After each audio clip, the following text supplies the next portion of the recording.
নমস্কার, আমি অরিত্রা। আর একটা ব্লগ নিয়ে এসেছি আপনাদের কাছে।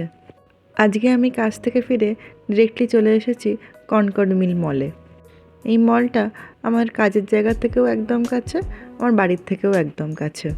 মলে যখন ঢুকলাম তখন কিন্তু আকাশে খটখটে রোদ্দুর, কিন্তু ফোনে ফ্লাড অ্যালার্ম দিচ্ছিল।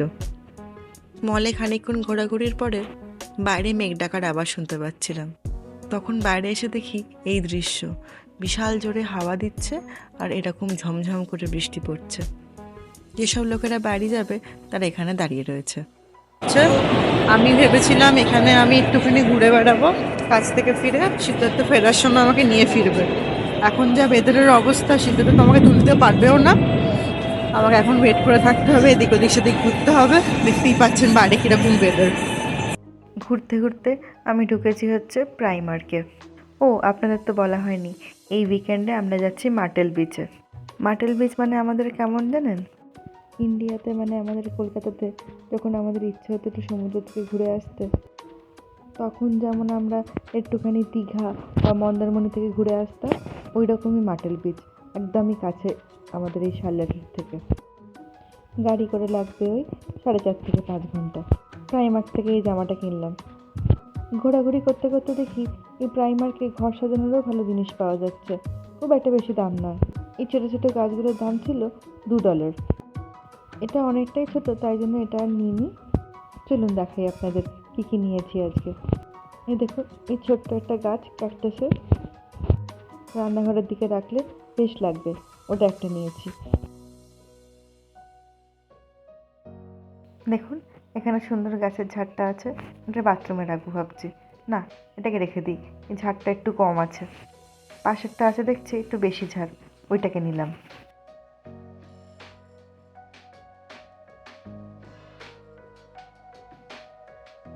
বাড়িতে একটুখানি সন্ধ্যাবেলাতে ক্যান্ডেল জ্বালিয়ে রাখতে বেশ ভালো লাগে, এই ক্যান্ডেলটাকে নিলাম।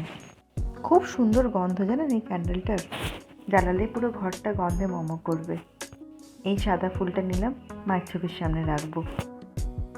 সিদ্ধার্থের সাথে ফোনে কথা হলো, ও বলল আর 3 মিনিট দেখাচ্ছে আমার এই লোকেশনের থেকে। তাই মলের বাইরেটা দাঁড়িয়ে রয়েছি।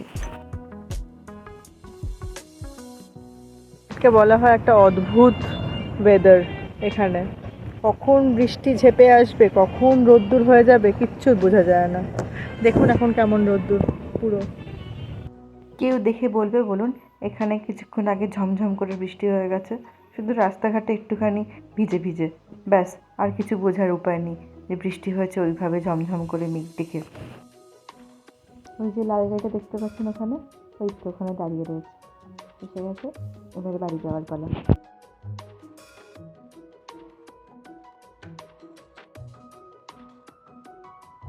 এখন প্রায় রাত্রির 8টা। এই রোদ দেখে কে বলবে বলুন এখন রাত্রির 8টা?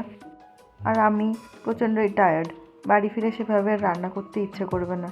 সেটা তো গাড়িতে উঠেই বলছে খিদে পেয়ে গেছে। তাই ভাবলাম ফেরার পথে একটুখানি ডমিনোজ থেকে পিৎজা নিয়ে গেলে কেমন হয়। ইন্ডিয়া থাকাকালীন ডমিনোজের পিৎজাই তো সব ছিল, যদিও ডমিনোজ এই দেশেরই, এদেশে এসে ডমিনোজ খাওয়া হয়নি, এই প্রথমবার আজকে ডমিনোজে গিয়ে পিৎজা খাওয়া হবে। এখানে জানেন পিৎজার দোকানে বসে খাওয়ার ব্যবস্থা নেই, এখানে কাউন্টার আছে, আপনাকে পিৎজা বানিয়ে দেবে, ওয়েট করতে হবে আপনাকে, তারপরে বাড়িতে নিয়ে গিয়ে খেতে হবে। ম্যাক্সিমাম লোকজনে কিন্তু এখানে পিৎজা দোকানে এসে কিনতে আসে না, খাবার অর্ডার করার অ্যাপ দিয়ে এখানে অর্ডার দিয়ে দেয়। আমার ইদানিং ঘরে ফিরে চা না খেলে হয় না, চাটা বসিয়ে দিয়েছি, চলুন এই জিনিসগুলো সাজিয়ে নিই। এই সুন্দর সাদা ফুলটা রাখলাম মায়ের ছবির সামনে, বেশ ভালো লাগছে বলুন দেখতে।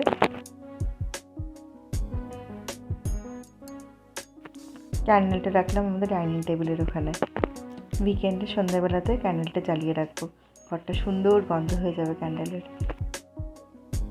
রান্নাঘরের কোণের দিকে এই ক্যাকটাসের গাছটা রাখলাম, বেশ সুন্দর লাগবে দেখতে। এই সপ্তাহের মাঝখানে রান্নাঘর আর গোছানো হয়ে ওঠে না, দেখুন কীরকম অগোছালো হয়ে পড়ে রয়েছে রান্নাঘরটা।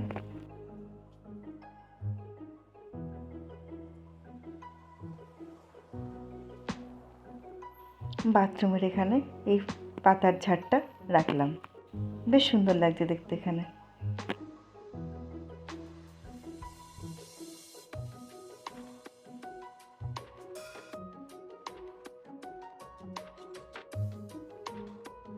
সাজাতে সাজাতে শুনতে পাচ্ছি সিদ্ধার্থ বলল যে ওর জন্য একটুখানি কর্ন স্যালাড করে দিতে।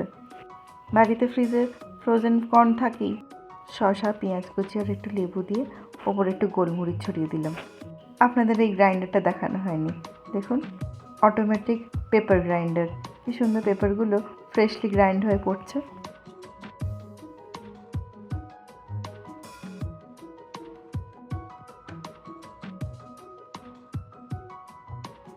এবারে দিয়ে দেবো ওপরে একটুখানি নুন, মেখে দিলেই হয়ে গেল কর্ন স্যালাড।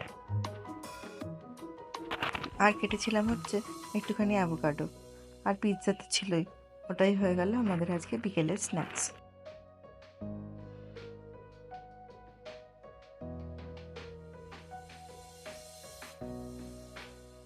সিদ্ধার্থকে টিফিনে দিয়েছিলাম রুটি আর ফুলকপির তরকারি।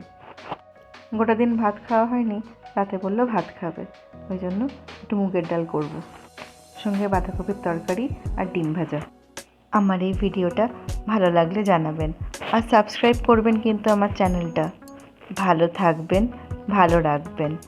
আবার দেখা হবে অন্য আর একটা ব্লগে।